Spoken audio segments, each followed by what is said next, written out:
Hello, everyone, and welcome to Eternal Mooncast, the streaming show all about Sailor Moon fan theories. We cover everything from the prominent to the obscure in the Mooniverse. We're your co-hosts, Michi and Azira, and tonight our special guest is Much Hotness Cosplay, also known as Jackie. Hi, thank you guys so much for having me. Thank you for coming on. Jackie is a 28-year-old and has been a Sailor Moon fan for 12 years. She's a cosplayer, and Sailor Venus is actually the reason she started cosplaying. She's also a graphic designer who loves to sing in her free time. Welcome, Much Hotness Cosplay, also known as Jackie. Before we begin, of course, guys, our quick Moonie disclaimer. We would like to remind everyone that these are just our personal opinions. We do not in any way represent Toei or the Sailor Moon intellectual property. We invite you tonight to join us as we stream live, but also don't forget to join our Discord discussions. We'd also like to thank our Twitch and Patreon subscribers. You help us make the Mooney magic. Tonight, we delve into Love, Beauty, and Tragedy, the life of Sailor Venus. I'm so excited because Sailor Venus is probably my third favorite scout behind Uranus and Neptune, which is really high honors for me. Oh man, no, she's awesome. I'm super excited. I'm like nervous, to be honest. Don't worry, we're just a bunch of nerds talking about our best girl. Honestly, especially Venus, out of all the inners, is probably, especially in the manga, the most confident out of all of them. Mercury, That's great. I was going to say, Mercury could give her a run for her money, but I want to say in different ways, like intelligence, obviously she has it. I think like more on a personal level, maybe Venus was like a little more confident. So maybe just different areas they're more confident in. yeah, it's definitely different. I don't know. How do you feel about Sailor Venus? It depends on which Sailor Venus you're talking about. There's anime, there's manga, and there's PGSM. All of them portrayed Sailor V so differently. PGSM got closest to where manga Venus was supposed to be. If I'm looking at manga Venus, she's much more confident. She's much more a leader than she is in the 90s anime. In the 90s anime, she is much more of a dit. All the girls are much more ditzy in the 90s anime, and that's just the telling of the times of when the anime was put together. While in the manga, all the girls are fairly confident. They're much more mature. But I would think Sailor Venus is much more mature than the scouts because she's the eldest out of those five. Our eldest scout is Neptune out of all the scouts, but Venus is next. She was a scout much longer. She's a famous icon, Sailor Beast, famous and stuff like that. I'd have to say my favorite one is Manga Venus. Yeah. Oh, and that's good because I feel like that's the one we're going to really hone in on tonight is Manga Venus. Like I said, Manga Venus, she displayed herself better. She displayed herself as the leader, which she was supposed to be. So you knew who the leader of the scouts was when it comes to Manga Venus. That's my biggest opinion for her, is you knew who the scout leader was for them. Fair, because I will say seeing Minako as the leader from just the 90s anime, I personally can't see it. But how do you feel, Jackie? She was definitely not the leader in the 90s anime at all, unless it would have been in our faces and they would have told us like 5 times, like, hey, this is the leader. I wouldn't have been able to know that. They didn't give her really anything to go off of in the anime. That's why the manga was so important, because she got her roll down. Yeah, I don't know. I think it's so different. It's so different. Yeah, Sora brings up a good point. Was there in our comments and I'm going to get to you, Loki. Was there a time Minako ever acted as the leader in the 90s anime? Before the princess was discovered, before Usagi becomes Princess Serenity. The moment she becomes Princess Serenity, sudden didn't do anything correctly. What Loki's saying is Venus is the leader, Moon is the figurehead. When you look at it between like Venus and Moon, like when you look at it that way, it's a Queen Amidala situation. True. Yeah. Usagi's Queen Amidala, and Venus is the handmaiden. I've thought of that before. Hey, and actually, I'm in theme. There you go. But are you wearing Queen Amidala? Yeah, I'm actually wearing a Star Wars. Wow, it's nice. actually Queen Amidala. This is the Flame Handmaiden. Stunning, sensational. Ties in. You knew I was going to talk about it. I got you. Okay. All right, and then Sora coming in asking, I'm guessing the closest was what in Stars, Nehelenia when she was working with Pluto. That's an interesting time of Venus. A little bit, yeah, she was trying to be, but it wasn't as strong as when you first meet her in the 90s anime. You could see it, but like when she was like, I'm the princess that you've been looking for, she just had a very strong character when it came to leader. She showed it in Helenia, but Pluto was like, you're not going to die for me. Venus is like, yes, I am. I think Pluto was just, hey, I need you to survive. And she was like, damn, really? Do I have to survive? All right, I guess I'll leave you here. Okay, Yeah. I'm the leader. I have to do this kind of thing. I feel like she was pushed almost to be a leader, which that's not her. So it's pulling teeth. No, it's Venus is such a complicated character because, as Azira said earlier, she's 3 different characters: the PGSM, the manga, and the anime. And Dora, she did say she was the princess when she first gets there. no, she doesn't. I watched it. She says they ask her if she's the princess they've been looking for, and she Oh. says, I don't know, something to that effect. Yeah. I just they because I'm think she's just the rewatching princess. that episode with unless they change Maybe it I'm to just Liz. mixing up the manga and stuff like that because I'm just like, she definitely is I'm the princess that you've been looking for, essentially, because she's trying to play decoy for everything because that's what she's supposed to be. Is in the the manga, decoy. yeah. I think they still She have to alludes allude to to it. Yeah, she alludes to it Yeah. in the 90s. Which, yeah, and you're right, because I think they even say in those, remember those character books back in the day where it was like half their face and then it was like whatever their power was. I freaking love those books. But I remember in Venus's, because wow, I'm dating myself, they had that she looks like Usagi to be the body double. Oh, okay. Okay. It's fair. what- Yeah. Yeah. And sorry, I'm just reading up the comments. And then Loki saying, I feel like she insinuated that in the Japanese version, not the dub. Okay. Which could've- they definitely used to say more in the Japanese version than the dub, the original dub. Although the newer dub's a little bit better when it comes to certain information. Yeah. No, most definitely. Because I think I was thinking of the deep dub when she was just like, I don't know. I think you're right. Let's dive into the manga specific only Sailor V, because I think for 2 issues, it's a really interesting story and it's very complete. Jackie, Yeah, I just finished rereading it. would you mind summarizing it a bit? So I want to say the Sailor V manga obviously is just like a prologue to the Sailor Moon manga. And it's just Minako finding out she's Sailor V, kind of doing the monster of the day deal in the manga for a little bit until about halfway through. And then they find some more of the meat to the story, which is fun. And then it ends on what's not really a cliffhanger, but also is a cliffhanger because they're just like, yeah, you need to go find your comrades. And I'm going to go find them. Very Venus. Okay, I'm on it. Yeah, I got them. And you just see little hints and stuff of all the different characters, which is pretty cool considering I don't know how much Naoka was into writing Sailor Moon at the time of also doing Sailor V. So I don't know. I really think that was pretty cool, though, that she had all of it already planned out. Yeah, because if I remember right, the Sailor V manga and the Sailor Moon manga were coming out simultaneously at one point, but the Sailor V manga came out before Sailor Moon. Yeah, I think it was probably after the Monster of the Day bit, they probably synced up, and that's why you got more. that more makes meat. sense. Yeah. Thank you, Loki. So the original run was from August 3rd, 1991 to July 3rd, 1997. Wow. Wow, that's a long run. Yeah. Was that I mean, Sailor they only print the tiny little volumes once a month. If Okay. she had it. Yeah. Yeah. Okay, but the storyline in Sailor V, I think it's really interesting because the first volume of the manga would not be as strong if not for the second volume. The second volume, specifically the ending of the manga, which is very famous. I think even most people who haven't read it know the ending. Okay, spoiler alert for Sailor V manga. If you haven't read it, this is your one chance to opt out. All right, when Ace oh, hello, Ura. Good to see you. So when Ace comes in and he... Oh, okay.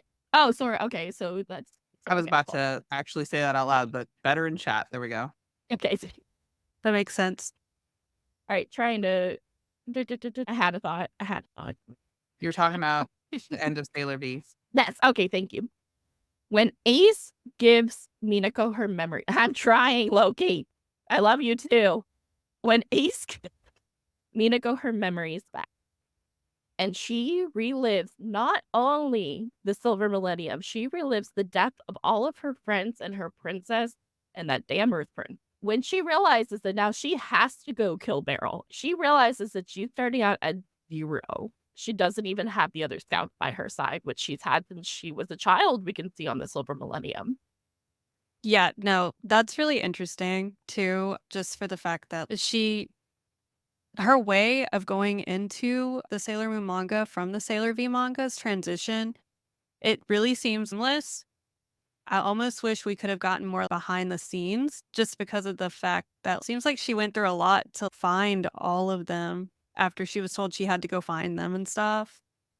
I don't know. I thought that was really interesting, but also the end with Ace is just absolutely tragic. The ending is worth reading the whole manga for. Yeah. I'm telling you, that last bit with Ace is so worth reading the entire manga. We should not spoil that. Yes. Continuing on, the fact this never got an anime adaptation should be a crime.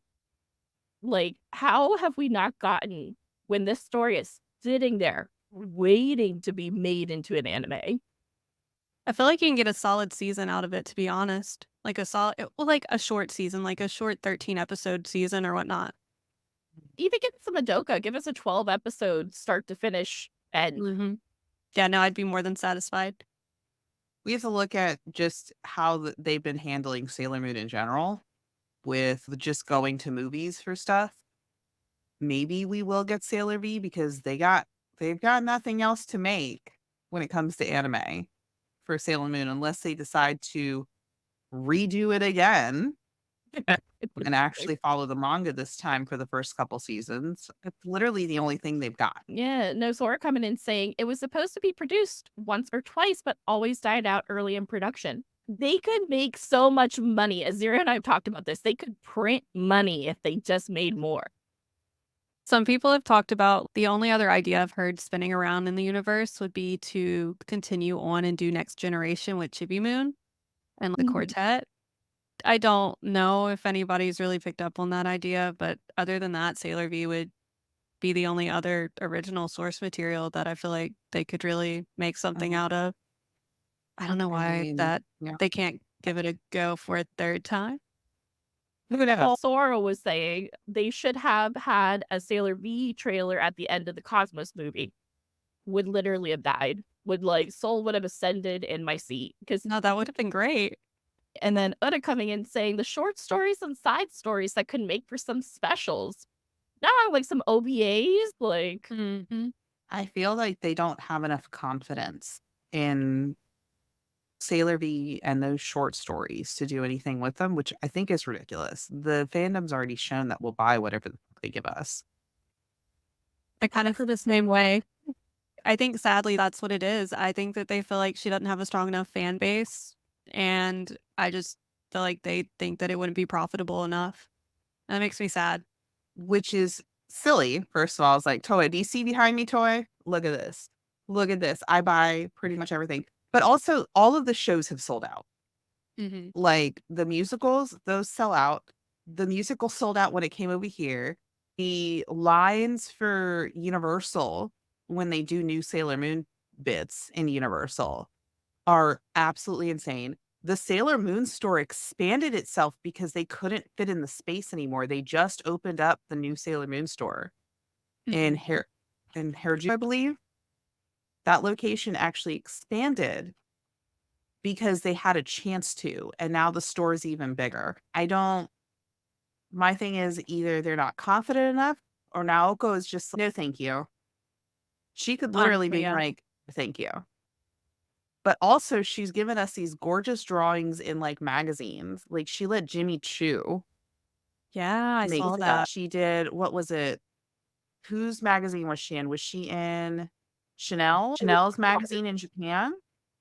where she did all these beautiful, oh, it was Vogue, thank you. Dang it. She Yes. was in Vogue and she did all these gorgeous new artworks with designer clothes on the scouts. And I'm just Yeah. like, I don't know if she wants to do a new manga because I guarantee you she would allow Sailor V because it's already made. Yeah. Yes. I know the scouts wore Chanel in Vogue, I think. That's where I was going with that. Okay. She has Sailor V. She would probably allow that to happen because she's already done it. But she wouldn't allow additional storyline without her drawing it first. Yeah. And I get that. That's fair because it's her story. Don't have random people taking it and running with it. I get it. Definitely. And then something I wanted to broach as a subject to you too. How do you feel about the Sailor V manga kind of being a forgotten thing in the Sailor Moon fandom? It makes me really sad. I honestly am just such a Venus stan that I will sit here and preach her to everybody so often if I could. Just makes me feel like, okay, what about Venus? She's the leader. She came first. She did all this great stuff. We need to remember her more. But then again, I don't know. Everybody just has their own opinions, and everybody likes Sailor Moon for the way that they like it. I don't judge anybody for that. It just makes me sad. Absolutely. Anyway, See, no judgment, just sadness. No, oh my and God. It's that's on my what guy. I still haven't read it because I don't mean to be mean to Venus, but she's not my favorite. She falls pretty low on my list when it comes to scouts. And I think it's because of the 90s anime. The way they portrayed her and just I didn't like how they had her and how she acted. And she didn't have her own personality in the 90s anime. And I think because of I'm such an Usagi fan, I was like, bitch, you're encroaching. That's good to hear. No, I really like hearing other people's opinions on that too, and like why they feel the way that they feel. Especially since Usagi and Minako are like literally the same person, minus the fact that Venus does sports, basically. Yeah. No, and actually that's a great thing to bring up. How would you let's characterize Minako as Sailor V. She is, to me, nowhere near as serious.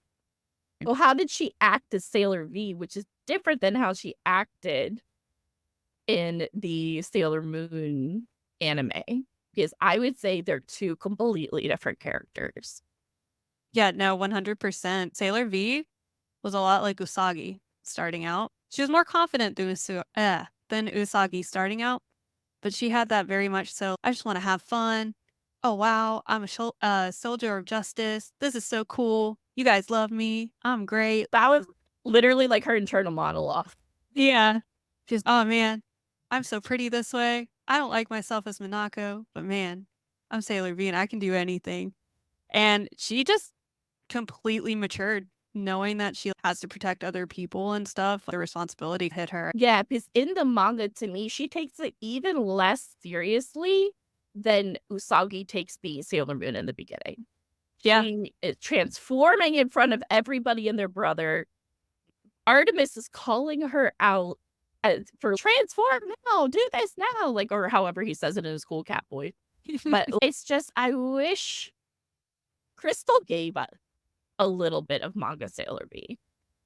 However, they kept the extraordinary, and I don't think they kept the ordinary girl. Because that is something Sailor V is very, I feel, is the ordinary girl. I understand that. I feel like, yeah, they captured more of Minako Sailor V vibes towards like maybe the third season. I think, see, what is Loki saying? In the manga, she took it seriously after she lost her powers because of the power-ups during the Amazon Quartet. Yes, I do mean to yell. Okay, yes. Yeah, she was not a happy camper when she lost her powers. No. All right. And the only other thing I wanted to look at, okay, a couple more things I wanted to look at, and then I swear we'll move away from the Sailor V manga. As you've seen the episode where Minako is Sailor Venus in the 90s, right? Or Sailor V in the 90s, right? Yeah, for a moment where she's Okay. like Sailor V. In Yeah. that outfit. It like happens when she's fighting Tuxedo and actually looks like Sailor V. Thinking of Minako as a character, and you can think of Minako as like how you know her as Venus in the manga.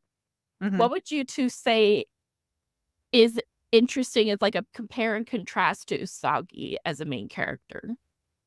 What if she was the main character? Because I Yeah. didn't read the Sailor V No. manga. What if Sailor Venus was the main character of the Sailor Moon manga? What would have been like different?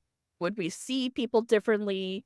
Because that's the thing is we're seeing the world through Minako's eyes. Yes, it would be completely different. Usagi would be like way more mysterious, I feel like, because she'd just be more of the princess at that point. We wouldn't know her friends and family the way that we do. We wouldn't know Tuxedo Mask the way that we do. I guess we would get Venus having friends at her school or whatnot. Yeah, she wouldn't really have a partner unless they could explore Kunzai. But I don't really think that they would do that. So it would be really different. She'd still be boy crazy, of course, which would be fun. But I do like the love story that like Usagi and Mamoru have. So I definitely wouldn't change that. Yeah. We wouldn't get as much because Venus isn't there for so long. So we wouldn't, if it was told through Venus, you wouldn't know Ami, you wouldn't know Makoto, because Ray goes to a different school, but 3 of them go to the same school. So it would be a much different story because Minako doesn't start going to school with them until they're in high school. And that's when they're all together for that. So it'd be a way different because it's so centered around the story is centered around the princess. It's centered around Usagi. So if Venus was the main character, it wouldn't make any sense unless they were following the leader of the scouts and then Usagi's just a side character. Usagi wouldn't be a scout then. Like they wouldn't have made it would be a volleyball sports anime. Yeah. Damn it, Loki. It'd be what is it? For everybody who wasn't reading the But what would be the point of Usagi being a Sailor Scout then? Because then she just becomes like a true figurehead where she's just was it Haikyuu? Yeah. She would just be a true figurehead where she's just the princess. Because then it could follow Venus. But with making Usagi a soldier and the princess, you couldn't shift it just to the leader because Usagi's got too much to do now. Now she's much more involved because she honestly, like Venus, while she's the leader, Usagi becomes the leader of the scouts in the end. It's not Venus. Venus is like the second in command, even though that's supposed to be Mars's job. That's true. Sure. I forgot And it all about that. gets shifted once Usagi starts maturing because she's the one who's we're gonna go do this. He's the one showing them. You don't really see, honestly, you don't really see that much leadership from Venus. And I think it's because Usagi is a scout, but when it was the Silver Millennium, Venus was a leader. Like she ran the scouts because Princess Serenity was a figurehead. Oh, that's interesting. I So didn't I think think about it like by that. making Usagi a soldier, it So- wouldn't have been able to follow Venus. And then, Jackie, I definitely want to get to any thoughts you have, but real quick, I just have to say, many moons ago, back in this show was not even this show. There was an episode titled Princess Serenity Was Never Meant to Be Sailor Moon. And I need to revisit that topic because I Okay. still believe it. I believe Naoko, at first, if we were following Venus, I don't think Usagi was ever meant to become Sailor Moon. I think if we had followed Venus's story, she would have been the main character and Usagi would have been the mysterious figurehead. And that's my thoughts too. I think that Usagi just gives the story way more meat and potatoes. To be fair, the way with her being Sailor Moon and everything, honestly, I wouldn't. But what we have now, I wouldn't want to change it, of course. But thinking of it from a perspective of what if, yeah, it would be what she's saying. Mako would probably be at school just being Sailor V for 10 episodes, and then suddenly she just meets everyone, and then the story just goes on. So I don't know, it just wouldn't really make sense. All right. Anything else on that subject before we continue on? Can I say one thing about the comics? Right. If Sailor Moon was told through Venus's eyes, it would be a sports anime. Okay. The genre would be sports, comedy, romance. That would be the 3 genre. I can see it. No, that would be perfect because honestly, her life is a comedy. All right, Sora coming in saying, I feel like all the Senshi were trained in their past lives to be Senshi, and then Luna showed up and gave Usagi her brooch, and then to go transform with zero training. Good luck. I mean, She's not wrong. So What? have fun. hi, XOXO, love Luna. And then, oh, would we still get Burning Heart the ship? Now that's an interesting... I've heard Burning Heart and Burning Love. Those are my two fandom names I've heard for Mars and Venus as a couple. And personally, I'm all about that couple because we will get back to that. I promise you, we are getting back to that. But real quick, I wanted to talk about Minako's first love, Ace. So Ace, as you let me know how much, do you know anything about Ace? Okay. Do you care if I spoil it for you? Okay, I didn't think you gave a shit. All right, Ace is the love interest and very much Tuxedo Mask-esque character, have a card instead of a rose and it's the ace. No, I'm sorry. It goes with him. I'm just a character. But Ace, at the end of the Sailor V manga, when Ace is about to die, reveals himself to be a foot soldier from the planet Venus. And then curses Sailor Venus to never find true love. And then dies. It's annoying. If that's how they're gonna end this manga, is we're gonna be like, hey, you're 13. You're never gonna find love. He gives her the sob story. He's back then, I grew up, and you didn't notice me when we were on Venus. You were too high up for me. I came back in this life, and now I made it with these generals, and now I'm hot shit. And I came back to get my revenge on you, basically. And yeah, because I couldn't fall in love with you, nobody's gonna fall in love with you. And you get to serve Sailor Moon for the rest of your life. Have fun. Bye. I think Chad needs to get back on his podcast and leave Sailor Venus alone. Dude, bro. You powered up with me. I was a foot soldier. For us saying an extraterrestrial incel, what a joy. You're not wrong. Wow. No. But here's the thing is they sell you this romance, especially there's this one piece of art. It's them back to back. And it's Sailor V and Ace. And it's just like the most epic piece of art. And they look so cool together. And you want this couple to happen. It's an Usagi Mamo thing where you're like, they're destined. And then He's like, It's not it, Chief. I think he knew he was never going to get the princess. I think he knew no matter how hard he tried, no matter how hard he worked, he was never going to get to be with Sailor Venus. Yeah, she was way too boy crazy in the first place. Just on that alone, he should have just been like, better not. But wasn't she destined to be with Kunzite? Or wasn't that hinted at the end of it? I think they put a little panel where it was like her and him, and Ace saw them together, and he got jealous or something. I don't know.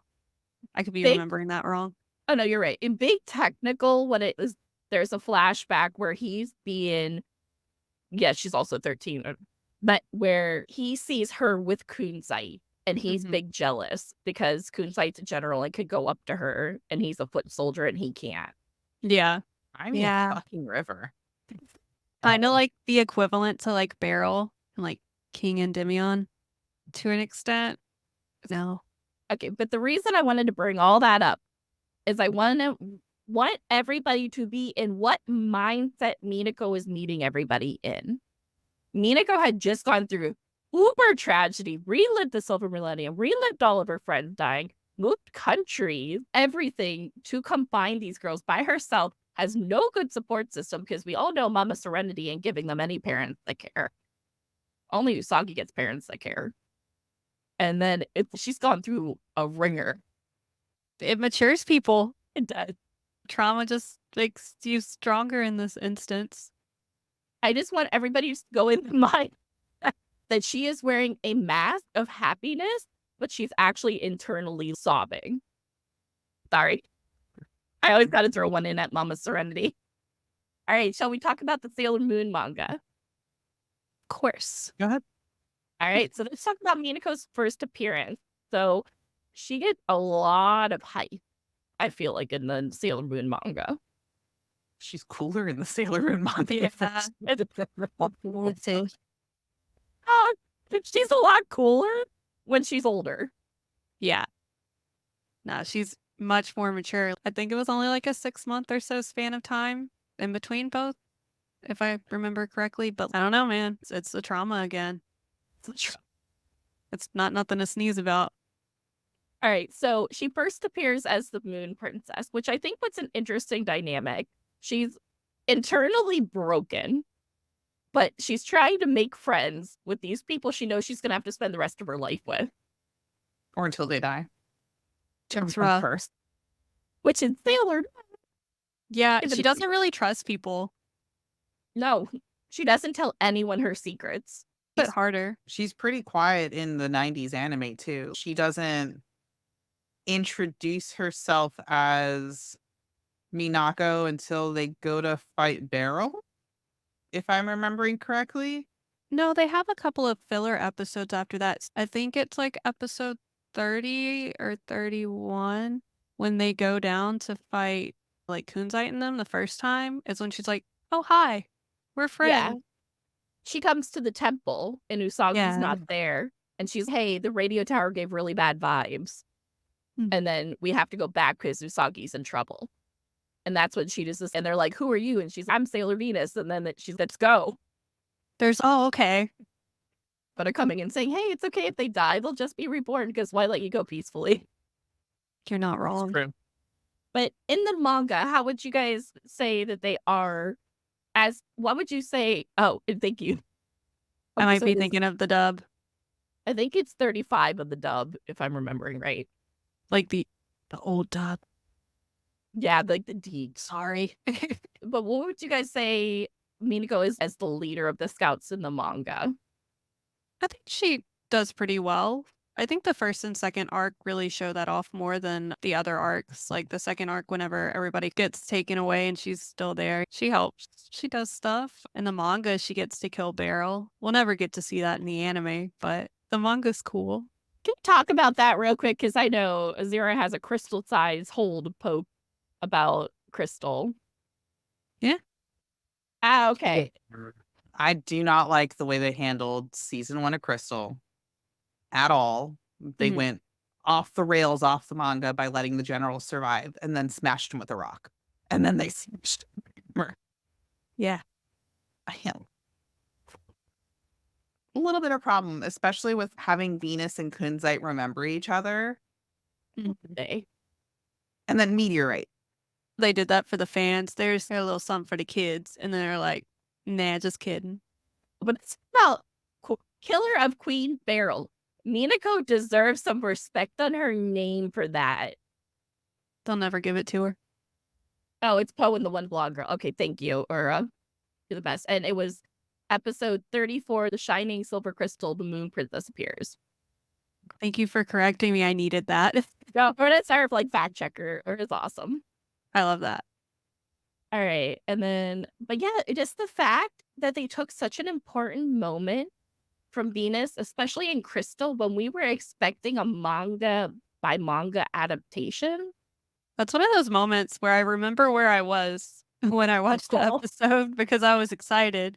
I was like, oh, yeah, this is finally going to happen. And then I saw it and I was like, do I even want to watch the rest of this season at this point? Because I don't feel like anything's going to go correct now. I was like, they really ruined that for me. And a ton of other people that were expecting that. What? Yeah, I was sad. I love, don't get me wrong, I love the way Usagi killed Queen Beryl. Mhm. I have zero complaints. Especially Carry On in the Deke in the 90s. I'm the one like screaming, give me the strip. Like, I'm here like for it. But I also would have loved to have seen Venus get her shining moment for everything she had taken from her in Sailor V. Yeah, no, that's really true because the other scouts really just, they don't get the chance to shine that often. So they again just gave something else to Usagi instead of letting them have a little bit more character development and stuff. It was unfortunate. It is, but you know, it's all a choice, and they did great things. So we touched on it a little bit before, but Usagi versus Minako as a leader, I think, is really interesting in the manga, just because I can see older Minako being a leader in the manga in a little bit, especially when she like gathers the troops to go after Beryl. And I think she would have gotten that not to say respect to the kill, but if she had defeated Beryl, there would have been more status on her name as a warrior. If that makes sense. This is where my mind goes. Yeah, they gave everything to Usagi. They're just like, Venus, you are the leader. Technically, you're the leader of the scouts. But Usagi's going to do everything anyways. It's fine. Just tell them what to do, and then Usagi will handle the rest. That's just how I felt about it, though. I mean, that's just how it, like I said, it evolves in the manga where the girls become almost secondary. A little bit of Venus kind of stepping up a little bit more in stars, True. especially against the Starlights. Her and Mars are not happy with them, and they're telling stay away from Usagi, essentially. We don't need no man. So you do see them step up a little. You see her step up more before she dies. But before that, I think you lose it a lot. You lose it after Beryl. I'm gonna be honest. After Beryl, like, you don't see her sword really anymore and stuff like that. So I think her versus Usagi becomes more of this light of hope, which is what she's considered. Is she's considered hope, and because she's a soldier, again, if she had just stayed the princess, it would have been a lot different.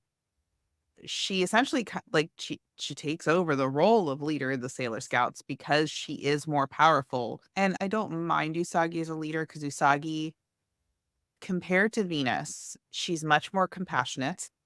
Venus is a little That's bit fair. more like off with their heads almost kind of thing. She's much more militant when it comes to certain things, where Usagi would be like, no, let's give them a chance to prove themselves. And Venus is like, nope, don't go near them. Fuck them. Fuck them. Fuck their couch. The horse they rode in on. Absolutely not.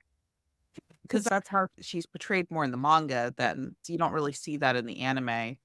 Because you even see it, they say stay away from the outer scouts. Yeah. While Usagi's, no, we're all scouts. And Usagi wants to believe in everybody so hard. I really love that about her, though, to be honest. It's a great quality. So that's the difference between them. And like I said, we do see Venus fall off that leadership. Like she has her moment where she's like kind of talking, but again, it's Usagi running the show. Yeah. That's what it becomes. You do see Venus as a support system though. And you do see that in the anime where you have the episode where they pop up and they're trying to cheer Usagi up. Like that episode. And it's Venus who's brushing her hair. Yes, I love that episode. It's Venus who hangs out with Usagi more. You see them, but like I said, there is a difference in how they lead things. And Venus does lose that leadership role as we get further into the storyline. It almost disconnects. And that could have been just Naoko following what she wanted to write with Usagi and Usagi's storyline, and that's like where it happened. But we will never know why, what happened, why that leadership almost faded to the background. And Sora's got a good point. Venus's character was sidelined after the first season when Takeuchi had to come up with more storylines to continue the story. Maybe also because Sailor Moon was more popular than the Sailor V manga. Yeah, it was. It was. Yeah. Sailor Moon the manga started coming out in December while Sailor V was still coming out. Sailor Moon took off. Yeah. Where Sailor V was chugging along. Chugging along. No, that's fair. I was going to say, because at one point, they were only supposed to do the first season or the first arc of Sailor Moon. They didn't even think to continue writing it until like they saw how successful it was. So I think that could also have something to do with it. She was probably just like, I got to figure out what to write about now. Deal. Yeah. No, as I was saying, Sailor Moon's popularity really was a lightning in a bottle phenomena. Now, and here's the point I wanted to make a little bit, and we'll probably circle back to it at some point. But what I wanted to make the point of is Minako coming from all that tragedy is she more militaristic because she's seen everybody die and come back, and it's just at the point where she is like, it has to be black and white? Yeah, because she's just no nonsense at that point. She already knows what's supposed to happen. She probably doesn't feel like she can change it. That or she doesn't want it to happen again. She's Mm. true. y'all need to keep the fuck up. Yeah. No, that's true. Yeah, and then something Ura said despite the brain moment. I feel like the dream arc did Minako the dirtiest. So we've done an episode on here called In Defense of Supers, which is actually defending the fourth season because the fourth season is by far the most hated season of Sailor Moon of all time. Mm-hmm. And yet it's my favorite. Oh, really? It's my favorite. I actually It's fun in its own way for sure. love it. Oh, yes, Ur coming in saying real quick, when you watch someone you love die, it turns you very quick to a black and white morality. Yeah. Trauma probably definitely plays a role in that. Yeah, so I just think it's an interesting take because while the rest of the girls are still in this happy-go-lucky mindset in the manga, where they're Mhm. just starting to see evil, they're just starting to understand the gravity of the situation. Minako, from the beginning of the manga, is already in that mindset Yeah. and how differently she plays out. Because, like, she is friends with them, but I wouldn't say she's like Usagi style friends with everybody. You know what I mean? Oh, no, not at all. She keeps them at arm's length because she doesn't know how reliable they are. She doesn't know if she can trust them. She likes them, of course. She's all they're very sweet, but it's more of a surface level at first. And she knows that she has to be serious and she knows that they have to get this done. So it's just different. Oh, it definitely is. What do you think, Az? That in the beginning, like we see them, she does hold them at arm's length, probably because like if I have to lose them again, at least it won't hurt that bad this time because I don't really know them. But then she becomes just as close as they all do as the manga progresses because they do keep beating the evil that's happening. Yeah. They also, she's probably because she sees the future because of the whole Black Oh, Moon plan. She sees that they do make it. that's true. So she has hope True. again. So she knows she's in the future. She knows the other ones are in the future. And I think that probably helped her. Yeah. We still have moments where they're like, oh, and Chibiusa vanishes for a second. You're like, but it changes a person. I think she needed a moment to heal. She's a child. She's a child soldier because that's what they are. They're children soldiers. Yeah. And it took her a moment to heal and like to find herself and not just think of the scout because I believe Usagi kind of was like, hey, the scout isn't the only thing. Almost teaching her to Like be you see human. Usagi living her life and you see her like with Mamoru and stuff like that. And the scouts see that. And I think Minako had to see that and be with the other girls and not be a lonely soldier. So it hand in hand, it moved her storyline. It moved her darkness forward so she could pull herself out of that. But the True. other thing is you want to look at is did Naoko, when she wrote Sailor Moon, when she was writing this and she brought Venus in, was she taking this stuff into account or was she just, here we go? Was she just writing it that this person is the leader of the scouts? We can think this deeply and emotionally when it comes to these players, but it's one of those ones where you'd love to question the mangaka. You want to be like, were you taking into consideration when you were writing Venus into Sailor Moon, the storyline that you wrote for Sailor V Yeah. and how she was That's a and what fantastic happened with question. her? Or were you just writing a leader where she has to be a leader so leaders keep their soldiers at arm length? Ooh. I didn't think of that. It's a thing to consider when we're looking at it because like we deep dive and this is what we would like to believe, but we've already Naoko's already proven when they ask certain things in interviews, she was just like, I did it because it was pretty. That's such a girl response. I love that. I love that for her. And how Yeah. really didn't sell. It's so good to see you. We missed you too. Personally, I would just like to think that she probably put some thought into it. I only want to say that because I think about whenever they say that Nako had told them, I wrote all of these girls as if they were friends that I'd want to have in real life. Mhm. So that's why I'm like, I want to lean towards she probably put some thought in both directions just because of Yeah. that. No, definitely. We hope. And then order comment in the comments saying, no, I didn't say supers. I said the dream arc. Yes, you did. I was wrong. I think in the anime, she has some of the best comedy moments, especially when she dates Hawkeye. I forgot about that.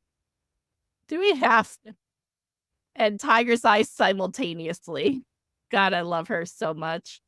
Her segment of the dream manga just felt very undercooked compared to especially Ami and Ray. I think that Naoko trying to write 2 serialized story concur. Oh, this is a different comment. So let's first talk about that comment. Supers is the dream arc. Isn't that? Let's wait. Supers is the dream arc. Am I mixing anything up? No, but I don't know why Uda said that because Supers is the dream arc. Supers is Nehelenia's arc, which is the dream arc.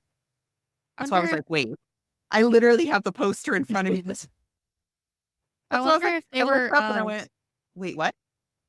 Wonder if they were comparing the anime to the manga of Super S Oh, and then calling yeah. the anime the dream arc. Oh, that could be what Oda meant. That could be it. Okay. Mhm. Okay, yeah. Or I count the anime and the manga separately. Good. Thanks for Jackie. Oh, you're good. I was like, wait, what?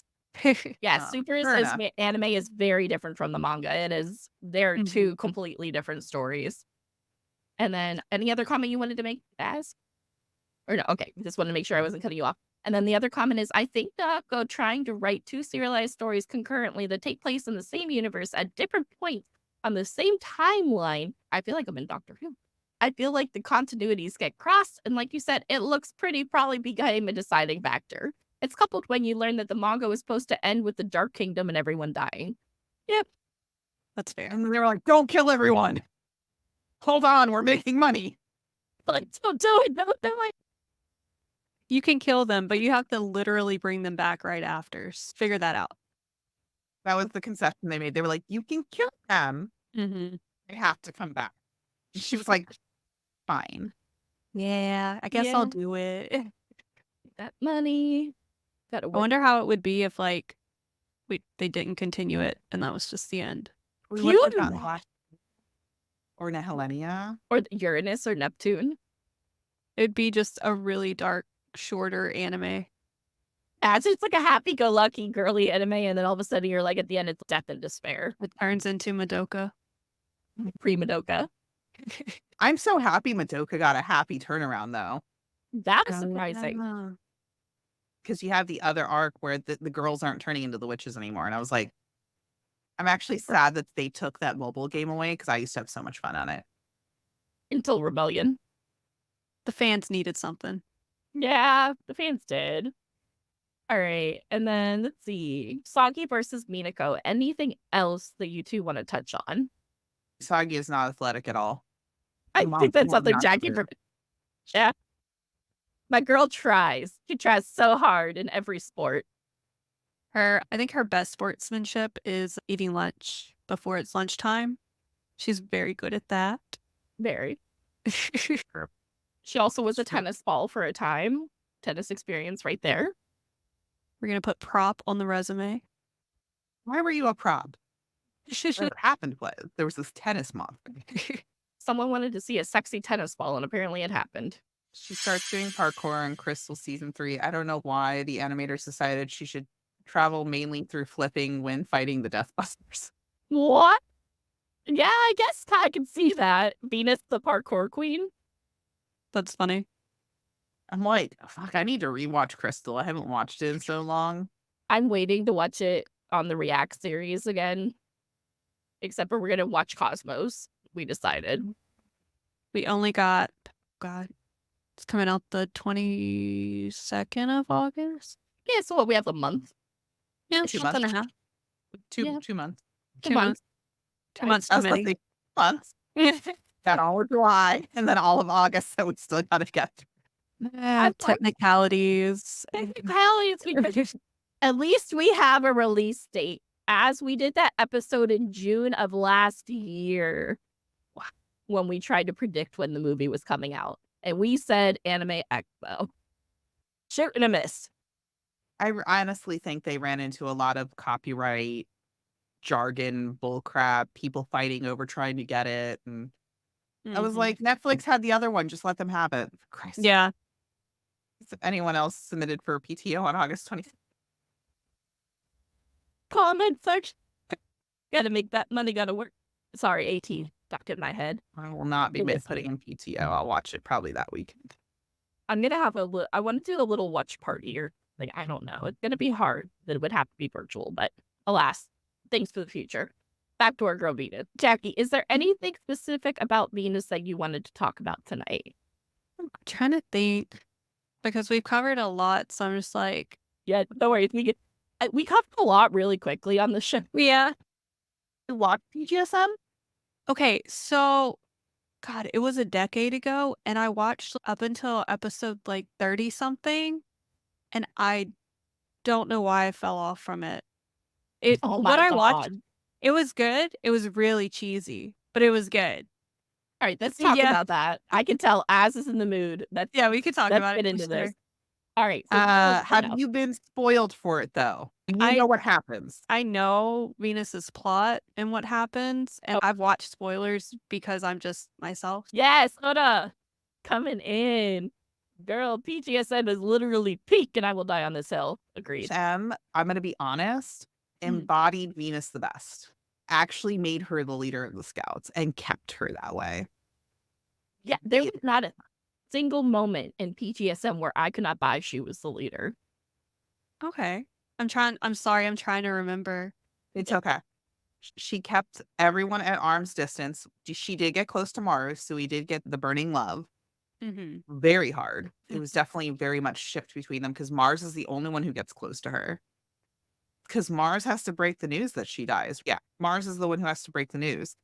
She stays in the leader role. Like, the scouts look to her, and Usagi doesn't take that from her, like, when you're watching the series.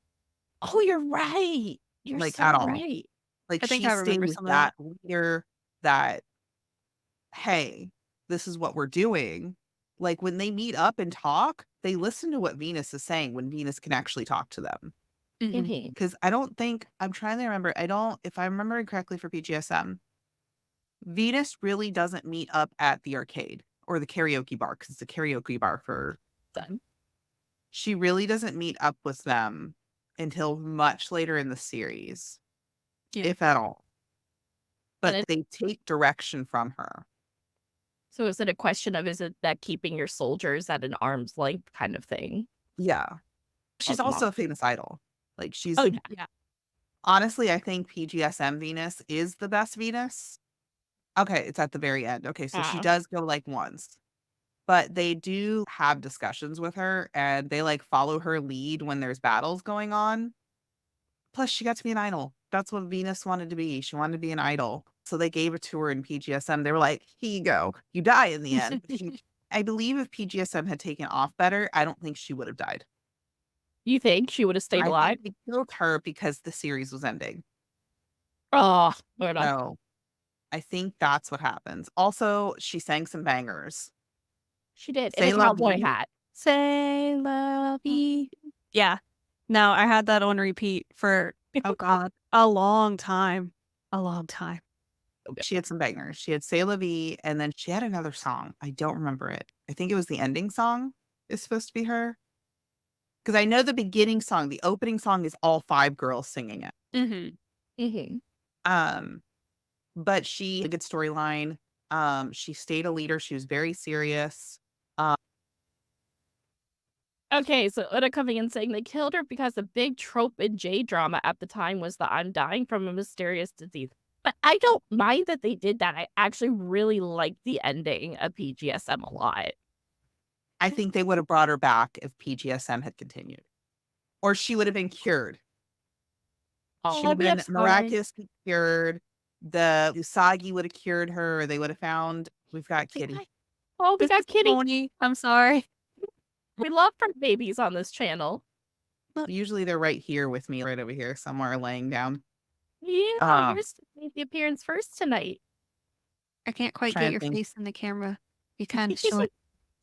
Sketches. Give me sketches. Thanks, Mom. He's sorry about that. Don't Right. mind at all. And I love everything about PGSM. And I feel the scouts weren't done dirty in PGSM.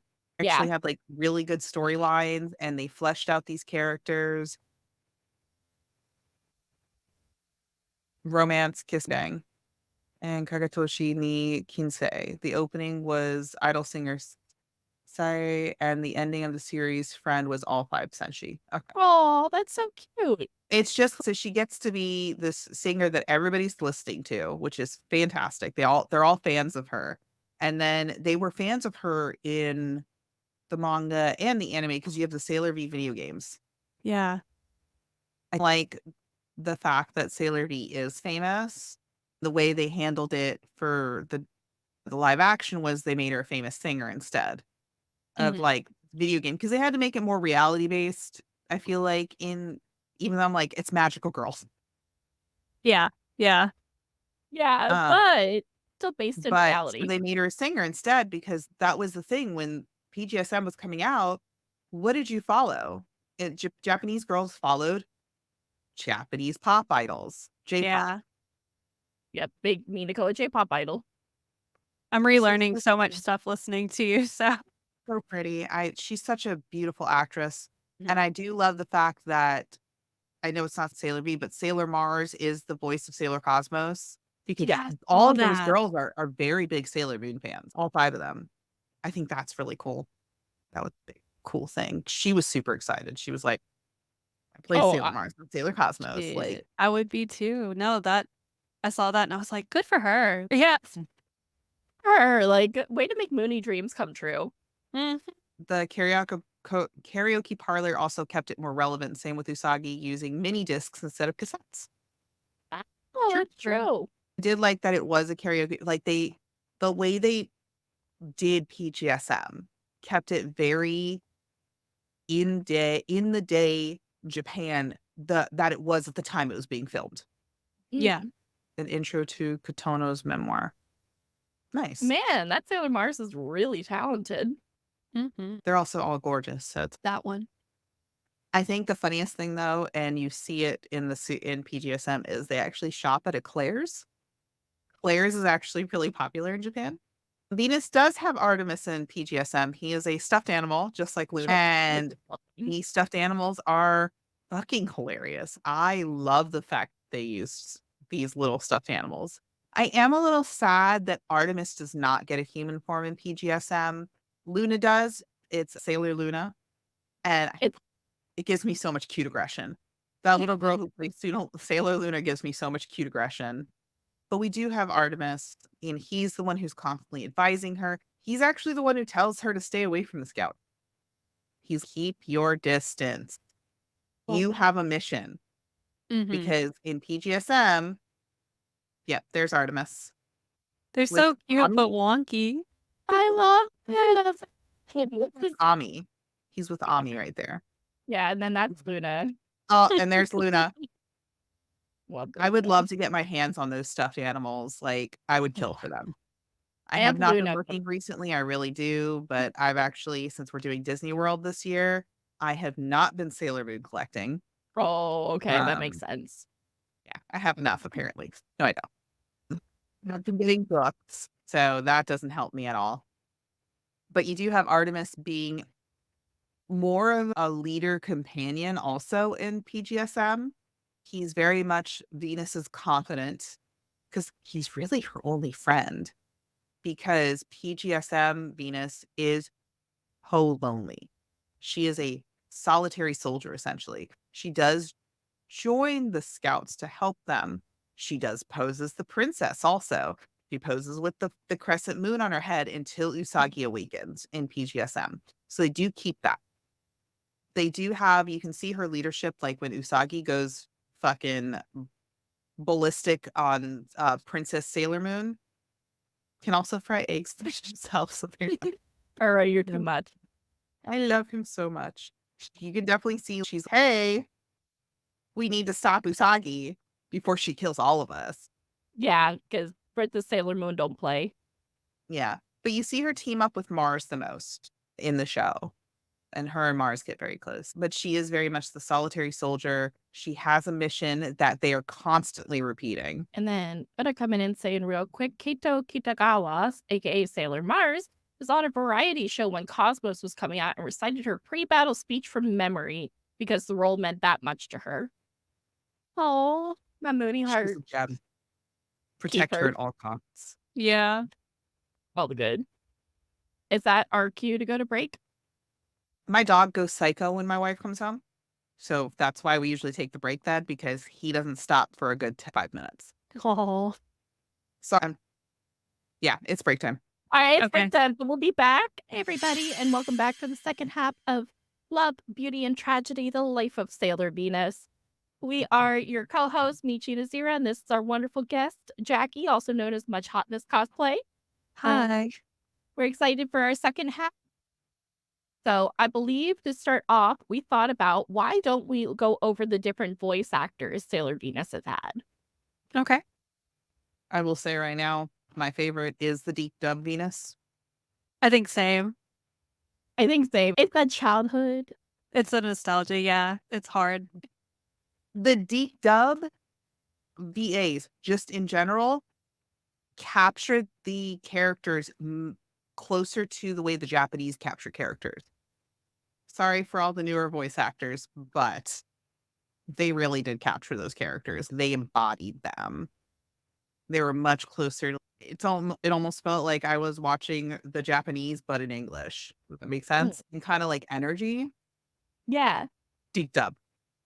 All right. If you can pull up the clip, I'm excited now to hear it. I'm curious. And this is from one of our favorite sources, DJ D on YouTube, who does a bunch of really great compilations.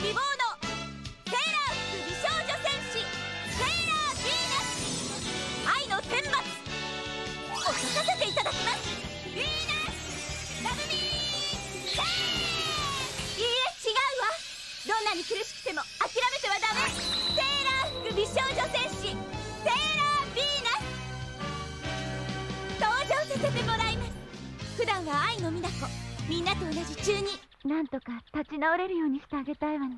それも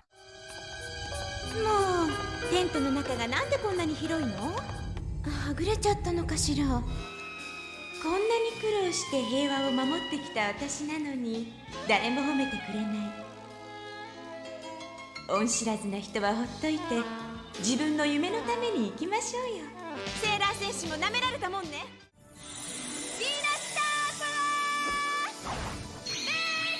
I'm going to pause it for a second. So just watching that, it was interesting that they showed the Dark Venus voice actress because she was definitely a different tone. But I do love, and I will give Crystal this much credit. Crystal found voice actresses. If they could not get the original, they found voice actresses who sounded almost exactly the same as the original. And she nailed it. Like, I completely agree. and that is something that they made sure they did, was they found voice actresses that sounded almost exactly the same to the original because that's what they wanted. Mm-hmm. So I did notice that right away when we started listening to her. See, I gotta find the next one. She even sounds a little bit brighter too, if that's Just, yeah, a little bit. More hopeful. Not too much, though, where she's completely different from the original Venus, but just enough to give it a flavor. Yeah. All right, let me make sure I'm not skipping.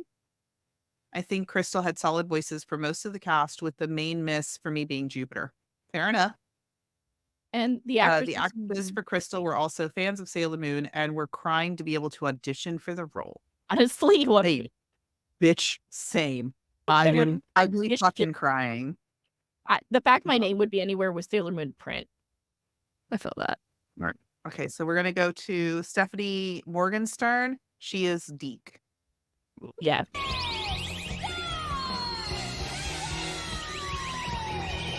You terrorize innocent children and spread your evil power throughout the world. You're worthless trash, and it's time to throw you out. I fight for love, and I fight for justice too, so you'd better look out for Sailor Venus. I shall punish you on behalf of Venus. Venus! Love, train, and circle! Come on! He's not handing you anything, nega creeps. I'm Sailor Venus, and if you're looking to make any trouble, here it comes right back at you. We all do in real life. I didn't recognize you at first. Times like this, some people like to be left alone. But Serena's not one of them. Maybe I can think of something. Hey there, girlfriend. Huh? What's up? Nina, how did you get in? Your mother. She was just going out to buy some ice. That was my favorite episode.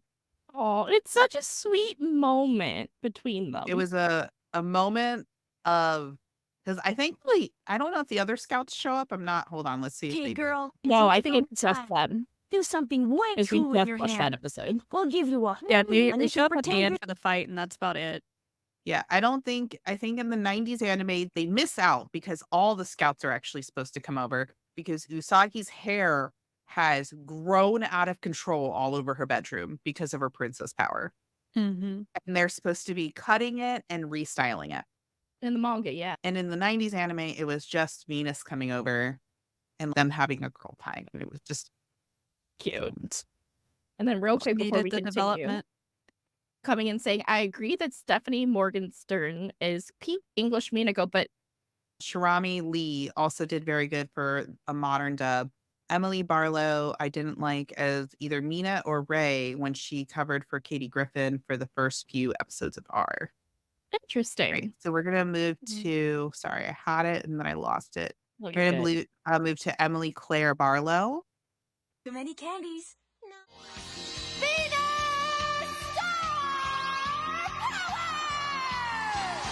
Wait a minute!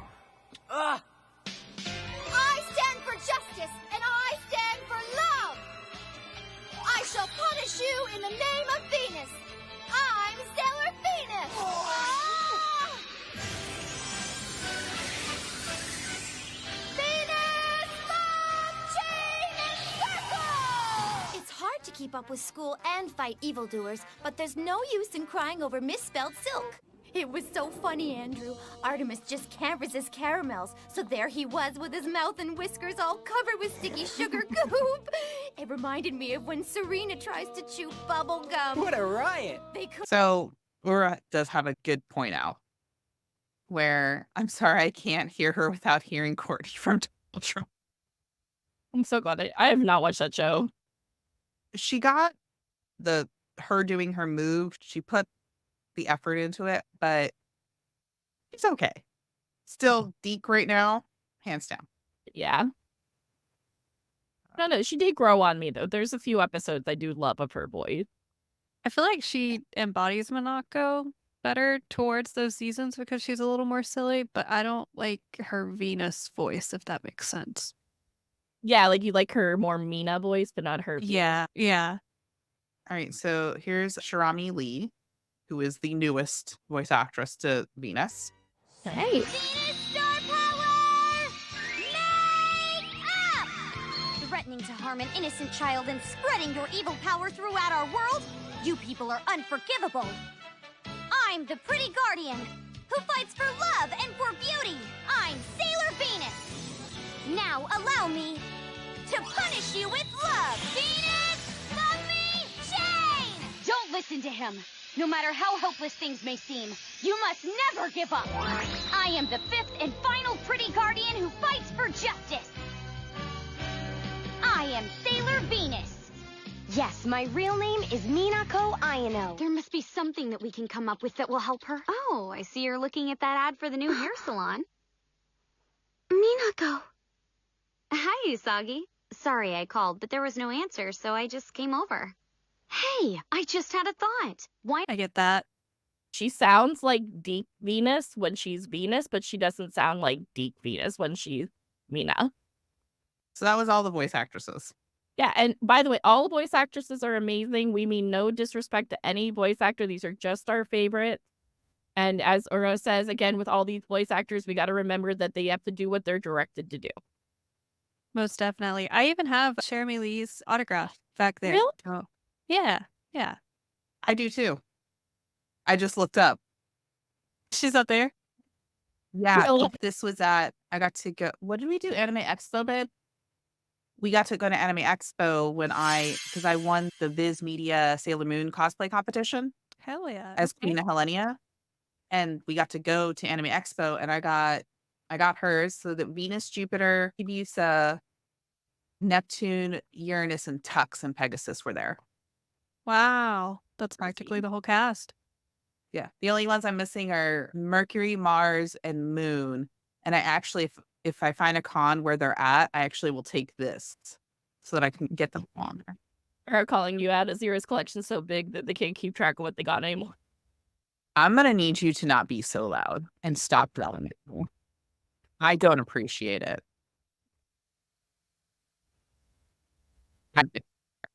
I want much of guys. I'm in so much credit card debt. Oh, but Jackie, something I wanted to talk to you since you mentioned it in your bio is that you talk about Sailor Venus being your first cosplay. How would you say Sailor Venus has affected your cosplay journey, or do you have any special memories of Venus? I get overwhelmed when people ask that because I feel like Oh, I I'm have so sorry. many, and I know, like, it makes me just feel like I can't really remember a lot of the important stuff.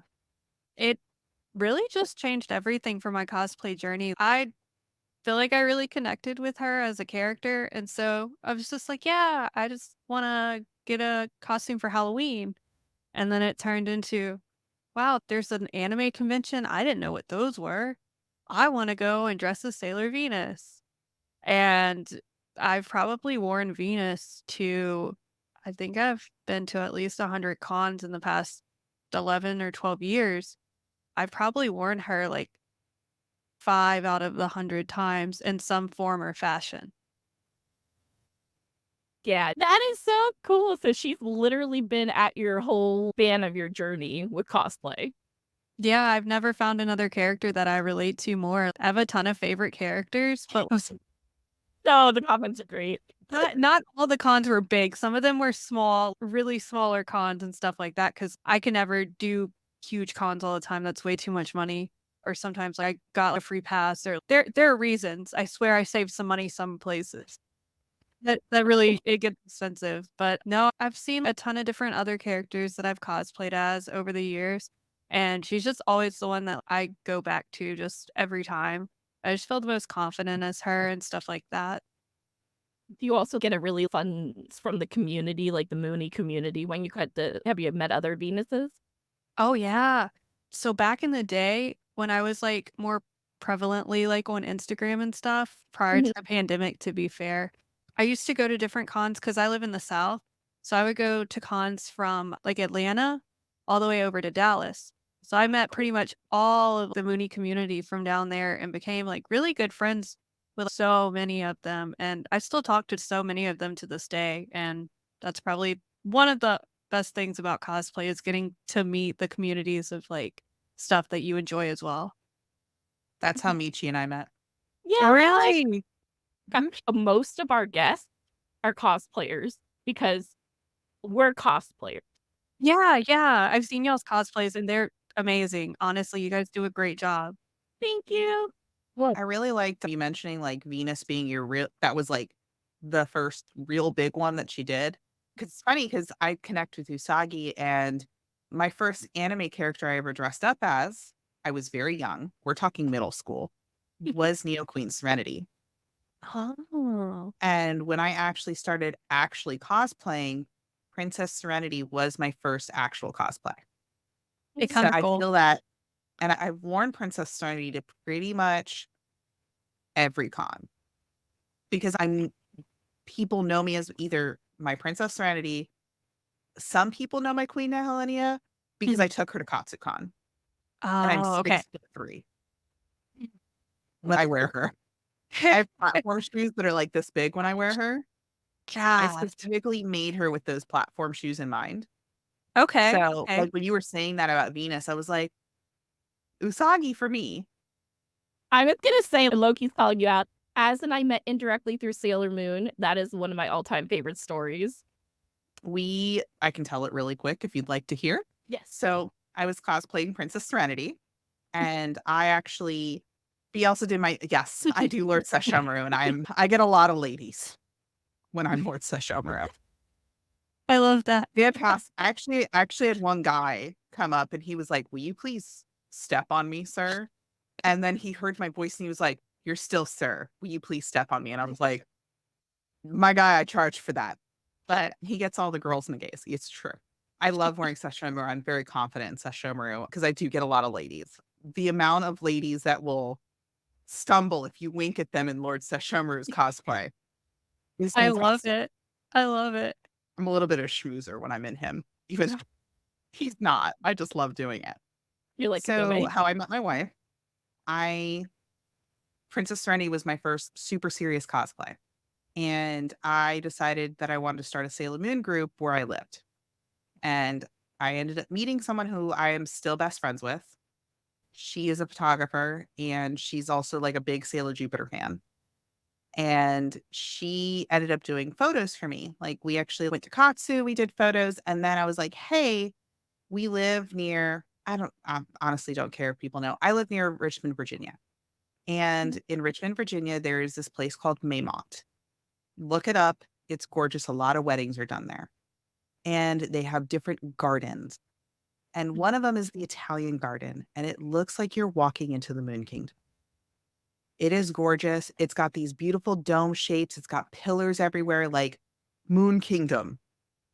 And I wanted to do a photo shoot, my Princess Serenity. Did I have to sneak in there? Because if they think you're wearing a wedding dress, they charge you? Yes. Yes, Loki has shared it. It's gorgeous. They also have Japanese gardens. I did this really big photo shoot. And one of the photos my friend shared, I ended up like commenting on it. I was like, I had so much fun. And then I made a comment where I was like, hey, I would love to do, I don't know if you've seen the anime or heard of it, Magi. Like The Sinbad, magic? Jafar, Aladdin. I think I know what you're talking about. I have a Jafar cosplay.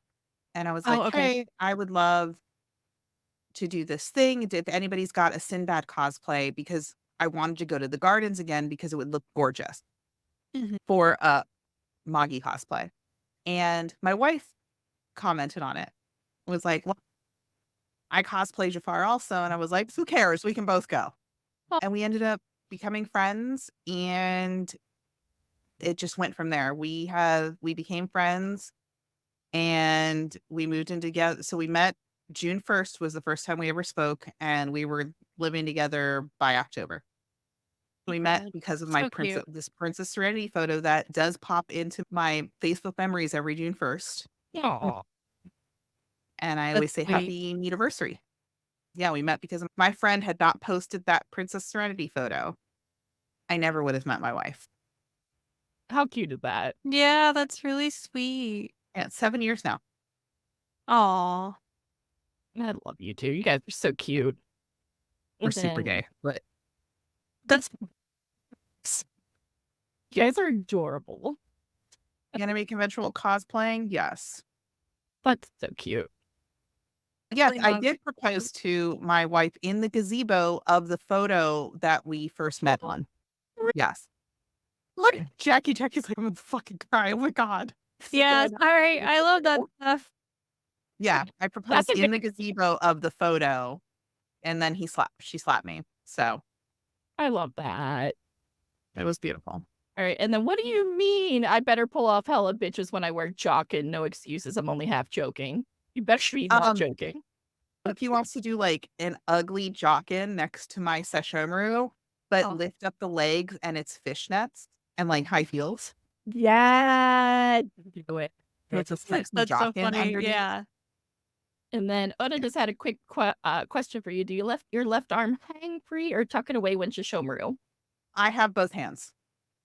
I am a younger Sesshomaru. Okay. Love it. I keep both hands. Mainly because I'm not making my kimono sleeves any different. That's fair. Me differently.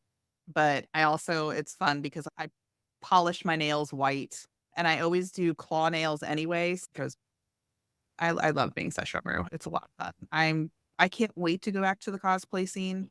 I would have to redo Sesshomer though, I know you don't want to do that much work, but you want to. because it got the fabric yellowed.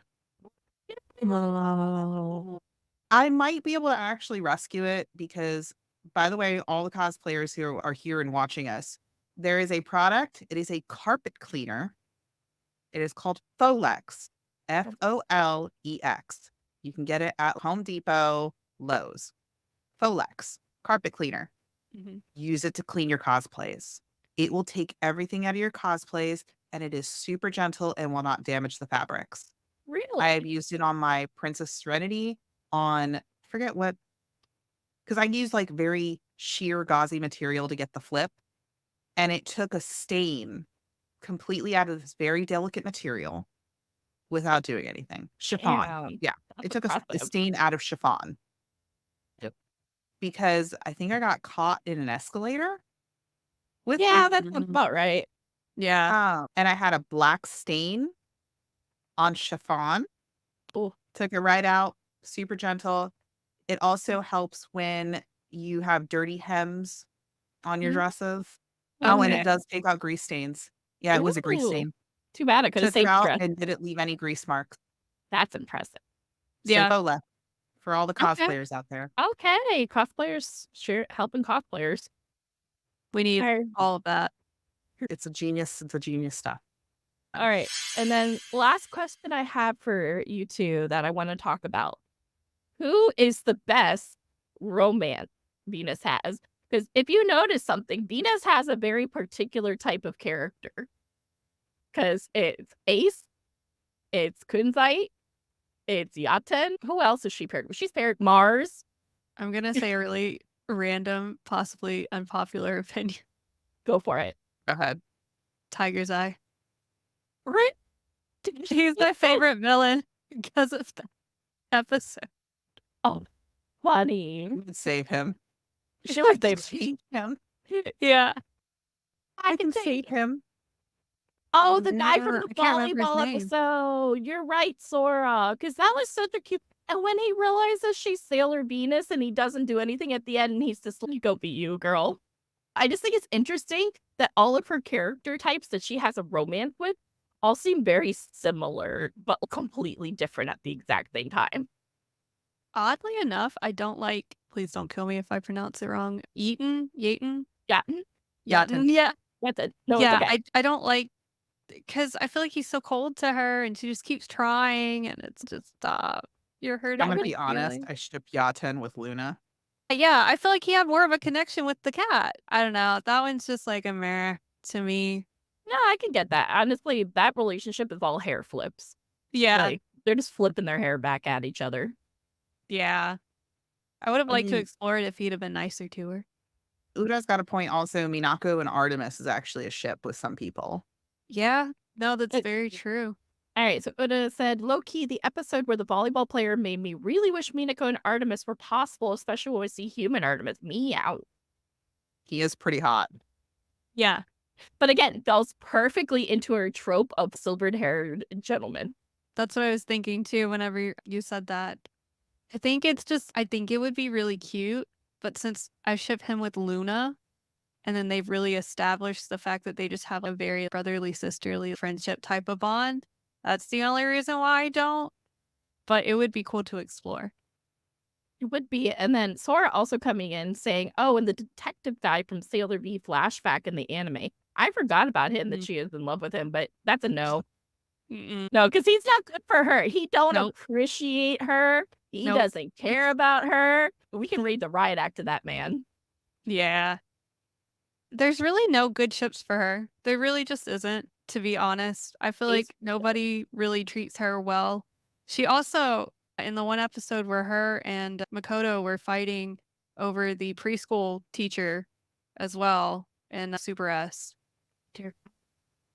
So, I forgot about that episode. I did The too. only healthy relationship is Mars. Yeah. yeah, honestly. Yeah, she They would just, take care of each other and they can just adopt children together and they'd be fine. that's all they need. Loki It's coming so in, unfortunate. but she has many lovers and not many of them stick. Aphrodite did have relationships with Ares, which is Mars. Yeah, no, I'm with you, Earl. Ma'am, you are 15 years, a child half your age, calm down. And then, I think Yatsen, Sora coming in saying, I think Yatsen cared more about Minago than the detective guy, and that is a stretch. That's not saying too much, but yeah, No. probably so. No, you're like the bars in hell. That's not Yeah. saying much. Yeah. The bars in hell and something grabbed a shovel. Yeah. Yaten grabbed the shovel. That was it. Well, I have the designer shovel from Louis Vuitton before he would even pick it up. Let's make them all gay. Just have Ami with Makoto. Let's just have Rei with Minako, and then we go find Setsuna somebody. We don't. Mikey.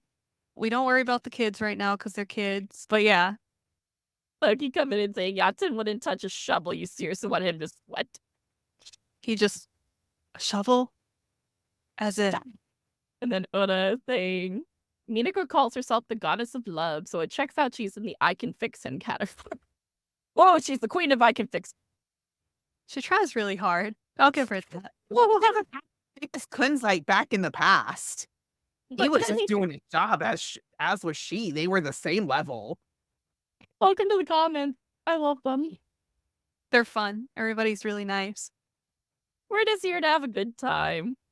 Oh, but let's see. We talked about her voices. We talked about cosplay. We talked about her romance. We talked about her being different people. We touched upon all the mediums. No chance of love. Can we talk about one specific episode in the anime that always stood out to me as the best and the worst of Venus in one go? And don't get me wrong, this is something from a Sailor Venus stan. I love Venus. I have a big hard eyes for Venus. It's the episode where she gets her pure heart taken. She is the biggest crazy energy. Like, she literally is obsessed with getting her pure heart taken because she's jealous. And everybody else. Yes, and then this comes up and she gets it taken and she's like Dorito laugh, like crazy. She's like, I have a pure heart. Look, Usagi. And her determination gets her like another 5 steps down the block before she falls down from it. Impressive. Yeah. Is like, what doing? Honestly, it's fun to watch. It's funny. To me, that's the strongest and the weakest, and here is why.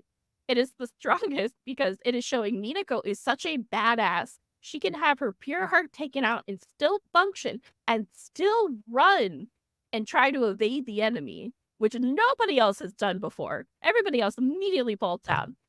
And it is the worst because they play it for laughs. Yeah. When it could have been this big dramatic moment, and I'm like, you had the ball. The ball was right in your car. Damn it. It showed the worst of her, to be honest. It showed a very selfish person that I think so was too. like, mine hasn't been taken. Like, nobody, they haven't come after me. And I was like, ew. That's good. You don't want it to be taken. It was it didn't show a very good side of her, that whole episode. It showed a selfish brat, to be honest, for that whole episode. It made Minako into a pick-me girl. Sure did. And I hate it because in the underwriting, in the underneath, it's actually super impressive what she did. Yeah, no, I think with that episode, it just shows that she wasn't focusing on what she should have. She was being peak 14. Yeah, in a way, it shows that she's human and she has these flaws and stuff like that. She needs to work on her insecurities of not feeling like she's being chosen and stuff like that. To an extent, it's decent character growth, but in not such a great way. Character growth in the wrong direction. Yeah. But, and then Loki coming in saying, but she's the only one who actually wants it taken because she didn't feel part of the group. It's literally giving if your friends jumped off the bridge, would you? Probably. Okay, now I got to think of a good episode about Venus to counterbalance that. Okay, thank you, Oda, coming in. We also have the episode where Usagi is trying to get it on with Minako when her pure heart was stolen. So it is semi-established that losing your pure heart makes you do weird things. That's true. Makoto. Oh, Makoto, sorry. I could almost read everything right. And then Sora saying this left behind feeling is them mirror in the dream dream arc. How does Minako get her dream stolen? I forget. When she 2 times Tiger's Eye and Hawk's Eye, and Oh, then well, yeah, they're done with her. I forgot I blocked that out. I love her so much though. She has the most audacity out of anybody. Definitely. Mina goes, oh my god, when she's the nurse. Do you guys remember that episode? So Una says, my favorite Venus episode is 78, Venus. Minako nurse mayhem, when she's trying to nurse everybody back to health, but she makes them all incredibly worse. I low-key thought that was the episode you were going to say at first.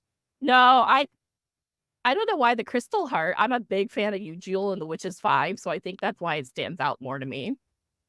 Ooh, side note. I am doing a Witches 5 group in August with some local people here, and I'm going to do Kaolia Night. Oh, that'll be fun to see. Yeah, we're excited. So you get to be the assistant of Dr. Tomoe. Yeah, I know a cosplayer from 6 or 7 years ago when I first did Kaolia Night, and he's literally been wanting to do a group and have me do her again with him since then, and we just got the whole squad finally, so I'm really happy to like help him make this a reality. So, Awesome. yeah. Okay, sorry. No, please. We love this kind of stuff. And then Sora's saying, I wish we could have seen what she did to Ami and Minako's homes, because Lord knows she probably messed those up. And then Loki saying, literally, I can fix it, but she makes it worse. Yeah, alright, you're not wrong. The 90s anime really did turn female characters into pick-me girls. Yes. Because that's what they thought was popular. At the time. I feel like they really put them all into these little character tropes for each of their characters. I love Mars now, manga Mars, even Crystal Mars. I like her a lot more, but I did not like the feeling of her and Usagi's banter at first. I get it more now that I'm older, but when I first watched it, I really just felt like she was being bullied, and it made me really not like Mars's character because of that. So, no, that's understandable, because Mars in the 90s anime and the deep dub specifically is a bit of a bitch. A bit? Yeah. A lot of bit of a bitch. The definition. Yeah. She redeems herself with her first step and with the Doom and Gloom girls, but she is horrible, especially about Darien. Oh yeah, I forgot about that. Darien Shield. Love their name. Let's see. And then, oh my god, Loki. I met one of my exes when he was cosplaying Dr. Tomoe. I can still taste the shitty white hairs. All right, what comment? So why didn't Sora wants to know, so why didn't Minako pick Mamo? He needed all the help. See, she saw that train wreck and she was like, not again, not in this lifetime. Can't help everyone. And then That or she was like, I'm not going near. She like thought him and was like, absolutely not. And then Oda was saying, I was talking about their character songs like Root Venus or Ai no Megami or Know How to Love. Oh, do you mean like when they had the voice actresses sing? Like the singing CDs that they used to do back in the 90s? I think that's what they were thinking of, because those are the ones that I know as well. Yeah. Oh, okay. Yeah, all the scouts had something like that. It was their character CDs. Yeah. And usually the character CDs came with them reading a script. Oh, that's cute. I didn't know that. Sashimiru They were has hype. one. It's one of my favorite ones.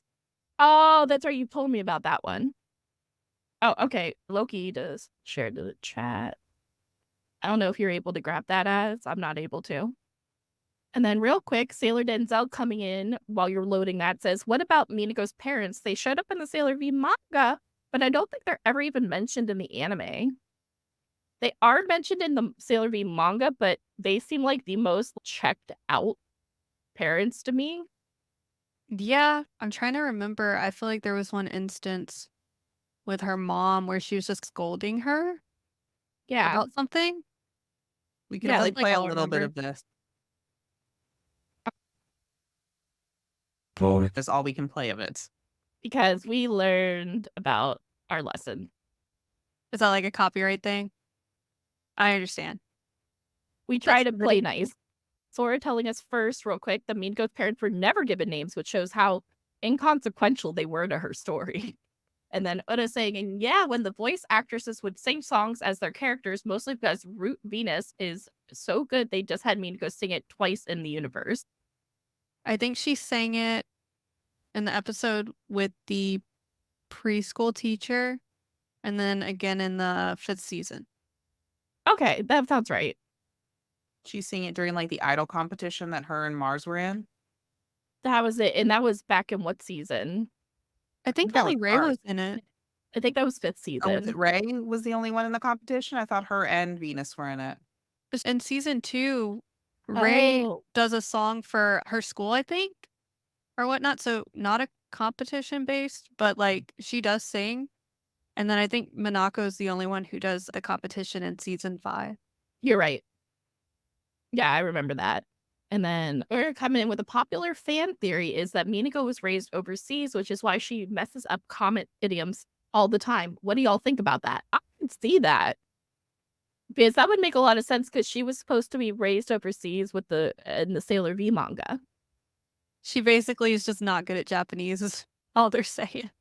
It's just such like a bubbly, effervescent girl. Like, She's so confident about it, so you can't be mad. exactly. And then Oda coming in here confirming, yes, she sang it for the preschool teacher to prove she's good with kids, and then in stars in the idol competition. And the time in stars isn't the album recording, but in an episode recording. And then in the comments, or saying, as a youngin', I frequently visited sailormusic.net and got really into the character songs. And then Loki shares a playlist. I want to say that Makoto has a great character song. It's called We Believe You. And that's one of my favorite out of all the character songs. It really shows her strength and stuff. I really like it. Oh man, I'll have to check it out. I did not check out the character songs before. That is something I was completely unaware of. They're I used to fun. run into them back like when I would order stuff off eBay, like back in the day. Like when eBay was just settling. I used to ended up with the character CDs because people would include the character CDs with the season CDs. So I would end up getting like a lot of those because that's how I would have to order them. My car accepted CDs, so I would order them on eBay to get them from Japan. They were bootlegs, as they were back then. And my PGSM is a bootleg, and that was the only way to get PGSM with subtitles was to have the bootleg edition that was on eBay. We've come so far. I was going to say it. We've had the whole journey right now, too. All right. Anything else? Because we do still have Moonie news that we wanted to do. Can't really think of anything. No, I feel like we've covered her really well. I feel like we've gone like through her whole story. And these character-driven episodes are always like trying to find the good, juicy tidbits in them. Without going on tangents about other characters when you're like, we're talking about... It can be so easy to go tangent. That's true. That's true. I hope I didn't do too much of that. Not at all. You were amazing.